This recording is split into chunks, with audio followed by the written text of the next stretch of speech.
बऱ्याचदा आपण एक म्हण नेहमी ऐकतो, बाप तसा बेटा, कुंभार तसा लोटा. मित्रांनो, मी गेल्या 15 वर्षापासून व्यसनमुक्तीचं काम करतोय. एखादी बाप जेव्हा आपल्या मुलाला माझ्याकडे घेऊन येतो आणि म्हणतो, सर हा खूप दारू पितो, त्याचं व्यसन बंद करायचंय, त्याची दारू बंद करायची आहे. मी सगळी माहिती घेतो आणि सहज त्या बापाला विचारतो, तुम्ही पण कधी घेतात का? त्याचे डोळे थोडे खाली जातात, थोडीशी मान टिल्ड होते, खाली होते आणि म्हणतो, हो सर, कधी रविवार असेल. मी पितो, पण असं खूप नाही, थोडीशी पितो. कारण मला माहिती आहे, प्रत्येक पिणार हेच म्हणतो, मी बेवडा आहे पण तेवढा नाही. मला हेच म्हणायचंय, बाप तसा बेटा, कुंभार तसा लोटा. मित्रांनो, आपला मुलगा व्यसनी झाला याचं कारण आपण देखील होऊ शकतात.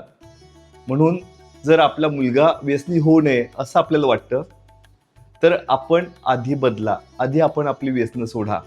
कारण ह्या जगाचं सत्य असं आहे की आपण एकाच व्यक्तीला बदलू शकतो आणि तो व्यक्ती म्हणजे आपण स्वतः. चला तर मित्रांनो, आजपासून आपण निश्चय करूया आणि नाही म्हणूया. कुणाला? तर व्यसनांना नाही म्हणूया. थँक्यू.